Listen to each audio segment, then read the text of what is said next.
So here we are at the end of another exciting week of TriMet Blogland. And what a week it was. We had the KOIN special report on the TriMet salaries and hidden raises. And boy, did that raise stink. Boy, woo-wee. And you have the TriMet apologists out in force. Oh, it's apples to bananas. It's bananas to peaches. It's peaches to grapes. The comparisons can't be made because they're different fruits and blah blah blah. You know, you can always split hairs with every story like this. You know, the Denver GM does more than nil, or the Seattle GM does less than nil, and the MBTA guy, he doesn't do anything. The fact of the matter is, all the comparisons are executives in transit districts. Okay, they're all executives in transit districts. Oh, the fares don't cover the bus. Oh, the fares don't cover the train. But you know, no two places are exactly alike.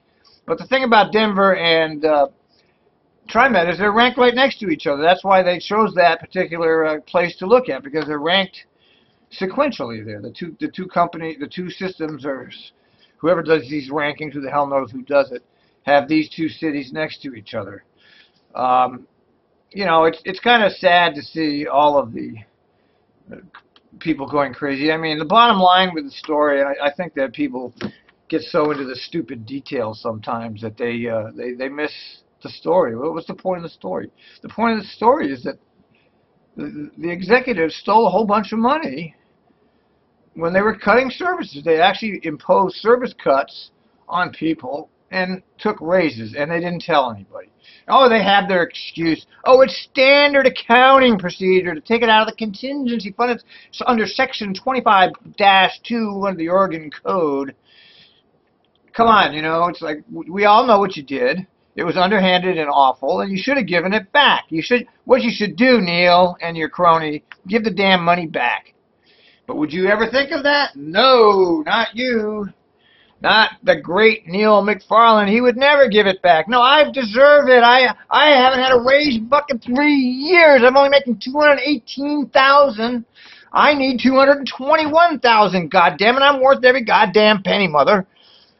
You know, this kind of shit that we are dealing with here. You know, it's like you're dealing with people that are just never going to say they're wrong, ever. Everybody else is wrong. KOIN is wrong. Joe Rose is wrong. KGW is wrong. I'm wrong. It's everybody else. It's the people that can't use the TVMs because of TVMs. They're wrong. They're wrong. They should be buying their tickets in the supermarkets. This is the same shtick we get from them year after year after year.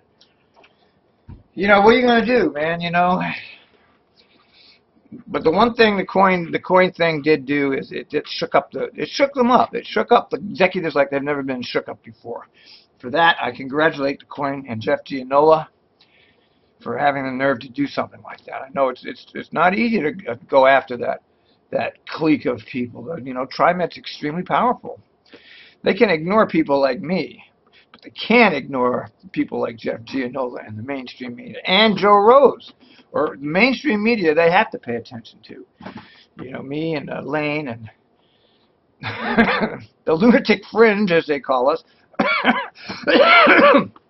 Of bloggers, they can just ignore us, and that's okay. You can ignore me. I don't care. I still enjoy doing what I'm doing. Anyway, the TriMet excuse. I've been loving the fact check stuff, man. Okay, it's like it's the greatest shit I ever seen in my life is the fact check stuff. And my most favorite fact check section was today. But first, let's see the retraction by KOIN. System. Finally, TriMet takes issue with the assertion that General Manager Neil McFarlane gave himself a raise. It's true, he can't give himself a raise, so we will clarify that. But he did recommend a raise, and the TriMet board approved it. And okay, I'm having a little to do with Jarrett Walker. Jarrett Walker did a tweet which, you know, said, hey, lucky Portland TriMet's fact checking because the reporting is so goddamn awful. And I read that as saying, okay, TriMet managers and executives, it's okay for you to lie and steal $1 million and cut fares. Right, the same. It's okay to do that because KOIN is comparing apples and bananas, and they shouldn't be doing that. So you can take your million, not a problem. But I don't want to get into that right now. You heard the retraction of KOIN. Now I'm going to read you the latest. This is the latest comment, because you know it's going KOIN, TriMet, KOIN, and now it's TriMet's responding to the part 2 thing here, and it's like, fact, Neil McFarlane did not recommend a raise. The head of the Labor and Human Resources provided comparable salary data to the board of directors, and the board of directors approved the 3% raise. You see, it wasn't Neil at all. It was Randy Stedman. It was Randy Stedman who decided that Neil needed a raise, and the board said, yeah, Randy, Neil needs a goddamn raise. He's just not getting enough money, and he's so fucking great. We vote yes. Give that Neil that raise. Fuck those passengers. They don't need that bus service.